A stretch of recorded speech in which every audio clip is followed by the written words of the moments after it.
பல்வேறு வகையான பாதிப்புகள் சுற்றுச்சூழலுக்கு ஏற்படுகிறது. குறிப்பாக காற்று மாசுபாடினால் தாவரங்கள், விலங்குகள் மற்றும் மனிதர்கள் பாதிப்படுகின்றனர். எனவே இதற்கு நாங்கள் ஒரு தீர்வை கண்டுபிடிக்கிறோம். தொழிற்சாலைகள் மற்றும் அதிக காற்று மாசுபாடுள்ள பகுதியில் கிடைக்கும் மாசுபாடான காற்றினை பயன்படுத்தி சேகரிக்கும் முறையானது.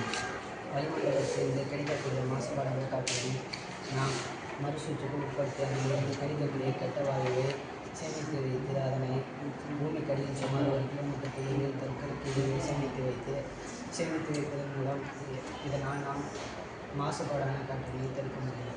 பயன்பாடு: விலை குறைவு, சுற்றுச்சூழலுக்கு உகந்தது.